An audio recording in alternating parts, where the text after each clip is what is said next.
So you want to have your own YouTube channel.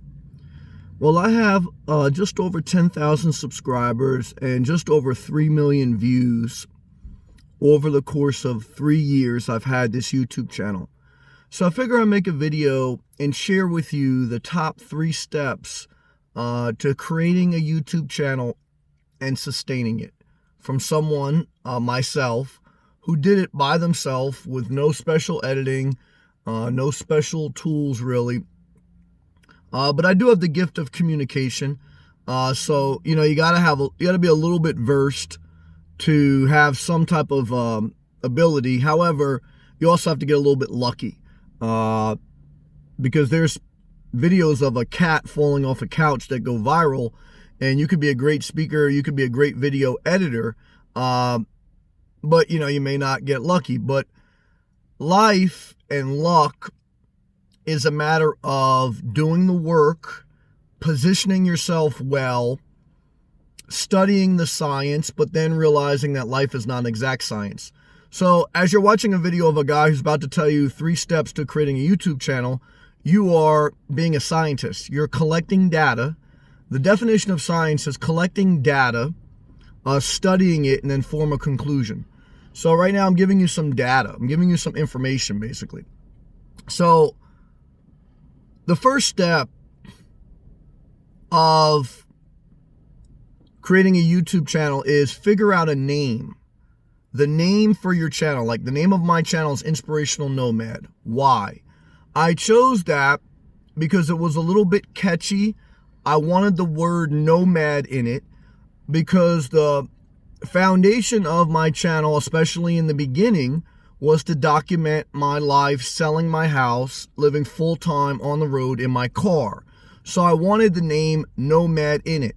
However, I also wanted the name Inspirational in it because I also want to talk about other things. I'm not just a guy living out of his car, but I believe that I have some type of inspirational gift, motivational gift, and I share on a variety of topics.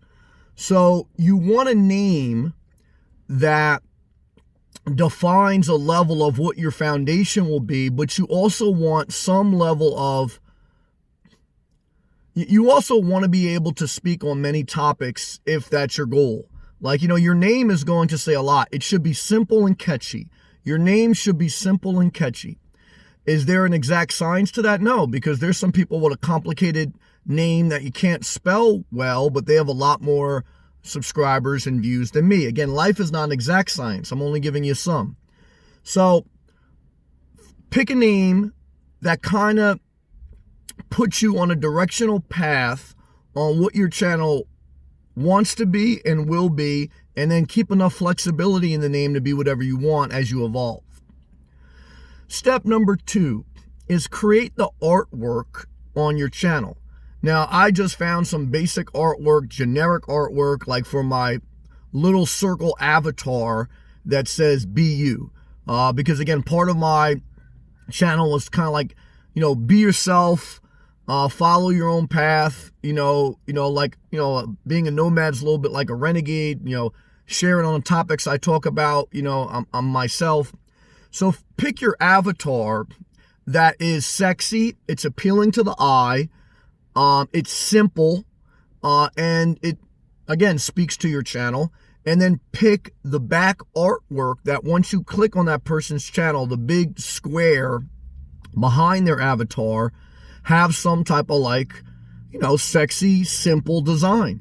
I found some sunglasses showing the world through a perspective of a person seeing it.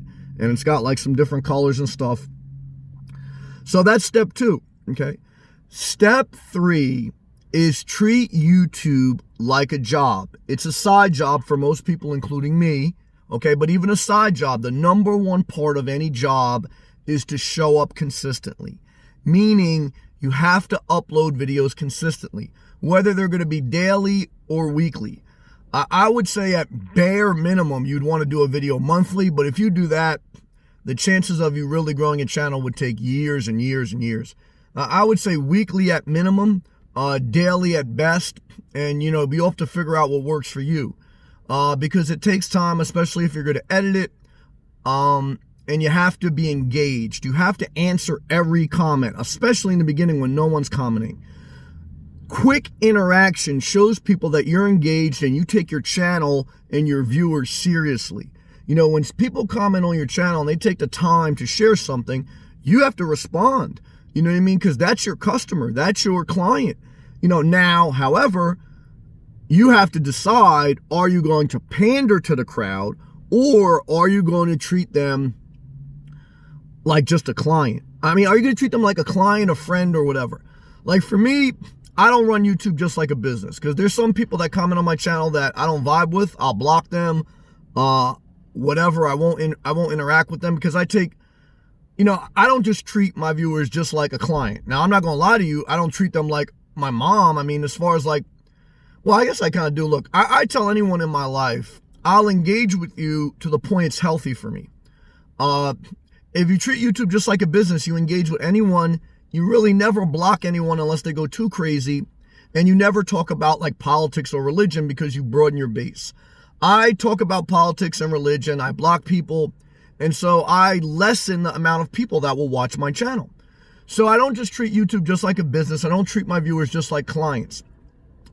That's why if you have the liberty to do this on the side, you have to decide, like, are you going to treat this just like a business because you're a 1099 independent contractor?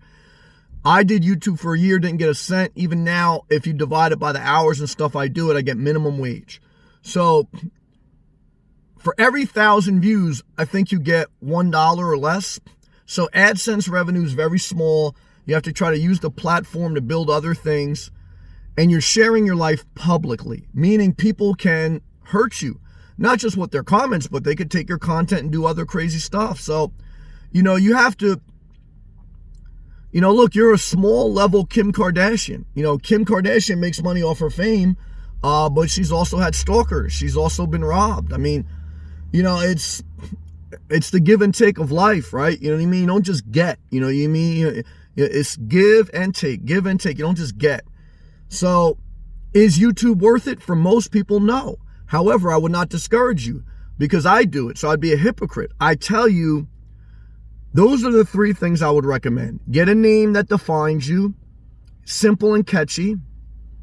Get artwork for your channel, your avatar and your backdrop, simple and sexy. Be consistent. Treat YouTube like a job. It's a side job. It's a minimum wage job for most people if you're lucky. And interact with your audience and decide, are you going to treat them like clients, friends, or somewhere in the middle? And decide if you're going to talk about politics or religion. And when you have a video idea, write it down. For most people, they would make more money working at Walmart, and it would be less stress to a certain degree. However, if you stay consistent, if you put in a lot of work, you can grow your channel over time, and it can be a blessing. The biggest videos on my channel are not me talking on my phone like I am now. They are me doing videos of RV reviews. That's what the masses want to see. The masses want to see car reviews, tutorials on how to do stuff. You know, maybe like a cat or something, you know, something catchy. So, but even when I uploaded the RV reviews that got a couple 100,000 views, they didn't get those initially. They took a year or so for them to catch on, and all of a sudden they got caught in a YouTube algorithm and they went popular. How much do I make off that? Again, if you know, I think 100,000 views, 1 million views will basically get you $1,000. So AdSense revenue, very small part of it.